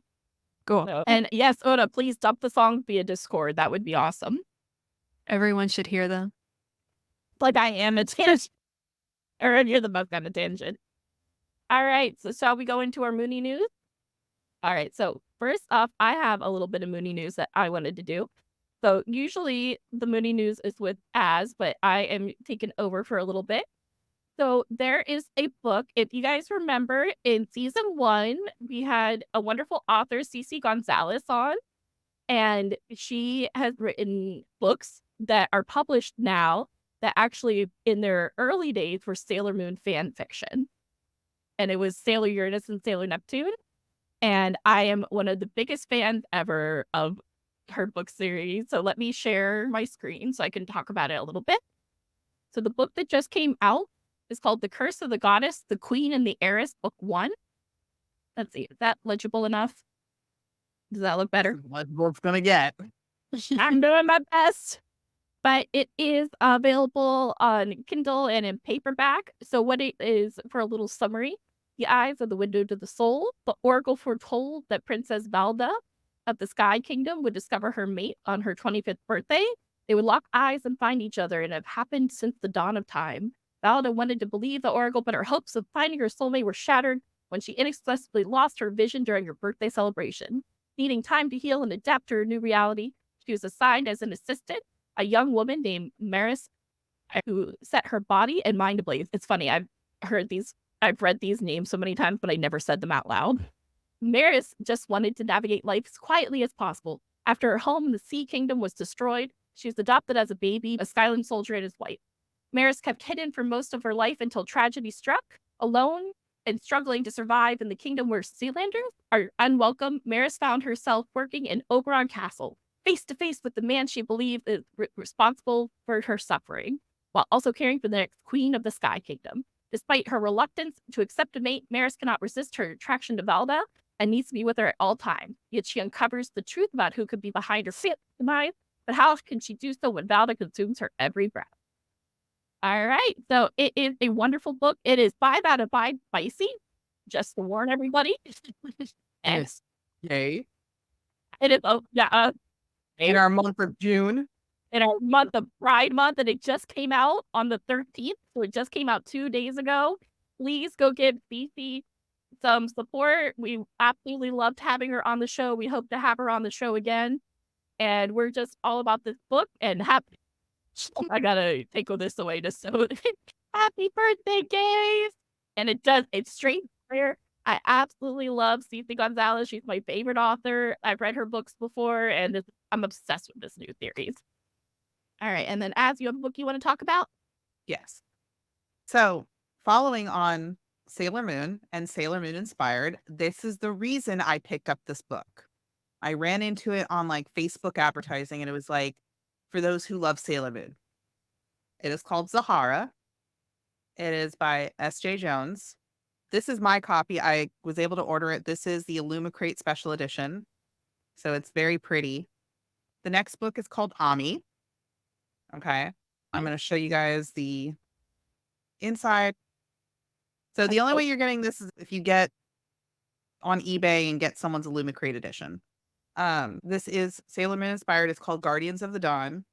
And I'm having a fun time. It is YA. So I haven't run into any spice. I have run into the Mamoru character. Yeah. And Zahara, I don't know if she's going to be the leader. There are, from what I can read, I think 5 people, because it's supposed to be the Sun Warrior and the 4 Guardians. Okay. So I don't know if we're going to get 5. I'm only halfway through the book right now for this one. I just keep looking at my sprayed edge. The reason why I'm enjoying this so much is because as a Sailor Moon fan, you can pick up where the Sailor Moon inspiration is coming from, and it just makes you go. So I'm going to read the synopsis. Magic is forbidden throughout the Morning Realms. Magicians are called abominations and blamed for the plague of monsters that razed the land 20 years earlier. Jin Sahara already has enough to worry about, appeasing her stepmother's cruel whims, looking after her blind younger sister, and keeping her own magical gifts under control, without having to deal with the rumors of monsters reemerging in the marsh. But when a chance encounter with an easily flustered young man named Han brings her into contact with a secret magical resistant organization called the Guardians of the Dawn, Sahara realizes there may be more to these rumors than she thought. A mysterious plague is corrupting the magicians of Zanhe, turning them into monsters. Only magicians are susceptible, and Zahara, Han, and their friends must find a way to defeat the plague before they and their loved ones are transformed. But as Zahara and her company get closer to the source of the evil, they discover an even greater danger, one that threatens to throw the Morning Realms into darkness. To prevent the balance between order and chaos from being lost forever, Zahara must find the elemental warrior within. And also the main villain is called, I think, the Queen of Darkness, and she has 4 generals. Oh. So as you're reading this, it's picking up on the Sailor Moon that just makes it even more enjoyable. You're like, there it is. There is a cat, by the way, for her. Love it. But they have different animals. There's like different animals for each region. And it's interesting. The magic system's really interesting also. That So sounds yeah, cool. I gotta check it out. if you guys are readers, and like I said, the amount of Sailor Moon that is in here just makes it so much more enjoyable because you're just like, what else are you gonna do? And the next book is named Ami. Yeah, we know where that's going. Sounds familiar. A little. No. And then I think one other piece of Moonie news that we have to go over, the whole chat can scream at once. We're finally getting the freaking movie. Oh, yeah, I'm not a golden girl and it's coming out. Because I was starting to think I was going to look like Blanche. Took forever, man. So long. We were telling Jackie before we started that we were predicting when the movie was going to come out, not this past year, but the year before. Yeah. Like, I just think they ran into a lot of like legal things. I think that's what happened. I think that Japan was not letting it go. You think so? That would be the only reason that it took this long with how fast we got Eternal. True. Didn't we get Eternal while it was in theaters? I think we got it like a few months later. Maybe it was close. It was closer. It was much closer. It was like almost like a month or two afterwards that we got it on Netflix. Because I remember being like, oh, we're getting it like pretty much as Japan's getting it. Yeah, it was very close. This is a year later. Okay, there we go. Coming in saying Eternal was delayed in theaters due to COVID. Yeah, because they delayed even finishing it. The project wasn't done because they couldn't get into the studios. I remember that. I was starting to think that Cosmos just wasn't going to come to us, though. We were just going to have to watch the Japanese version forever. The rumor that Ura is talking about, yeah, that's... I remember hearing about that. I read that too, sorry. No, you're good. So Ura's saying, so rumors on the interwebs was that Toei jacked the licensing prices for Cosmos and no one would bite. And then Sora coming in saying there was also the giant writers-actors strike in the US that delayed the dubbing. Also correct. Yeah. So there's so many reasons we didn't get this movie, but I'm just like, we're getting them not. It's an exciting time. Yes, we did have the strike, but the strikes ended pretty much as the second half of Cosmos was coming out. So it wouldn't. I think it was money issues, and that's why we couldn't get a hold of anything. I think it was they jacked the prices, and Netflix was like, "Excuse me." And then Ura's saying we got Eternal on Netflix, I think 4 to 6 months later. It came out in February when we got it in June. Okay, thank you. Yeah, like I'm saying, it was within the same year. It's hard to remember all the time stuff, but all right. Anything else we want to say, or before we wrap up? I think we did awesome. Go team! Yay!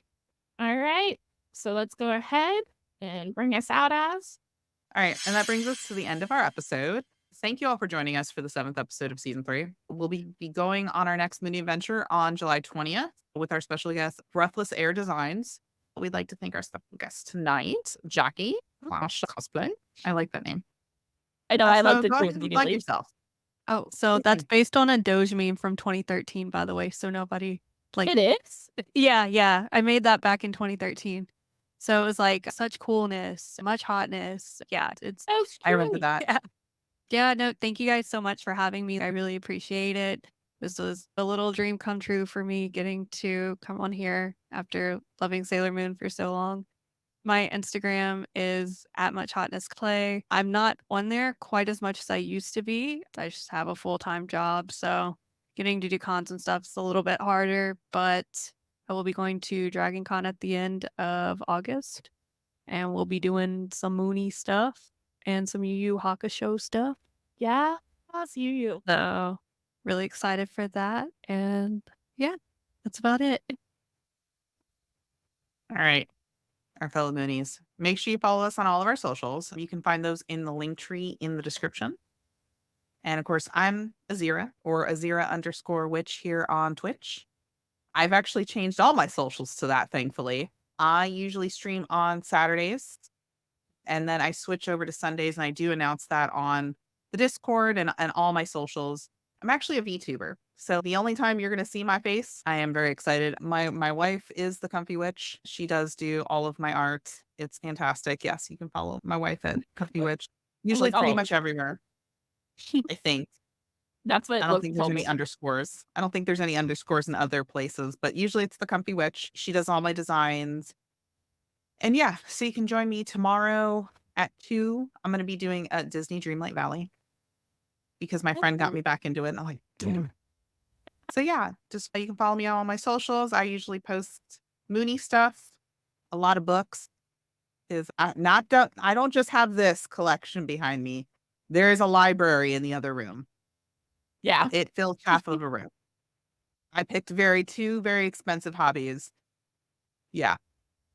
There's a lot worse things you could be collecting or doing, so So much you're worse. I good. think drugs would be cheap. Yeah, literally. So Drugs and alcohol would be cheaper at this point with how vast my collections are. So yeah, just follow me there. I post my collections. I post when I'm streaming. And yeah, I'm going to turn it over to Michi. As always, I have been your host, Michi. You can find my personal socials at MEW21 _cosplay. For Eternal Mooncast, previously recorded content of our show comes out Moonie Mondays at 7 p.m. Eastern on YouTube. For Bishocho Senshi Slumber Party, the reactions are up for free on Patreon, and our next discussion episode will be July 20th. We appreciate any likes, comments, follows, or however you'd like to support our show in your own way. We do read all the comments on YouTube. As a quick reminder, these have just been our personal opinions, and we celebrate all respectful Moonie opinions here. We're working hard on the show to be a place for Moonies to come together and discuss their theories and their love and passion for Sailor Moon. And then, remember, as Sailor Venus said, I don't always save the world, but when I do, I prefer to do it in style. Good night, everybody.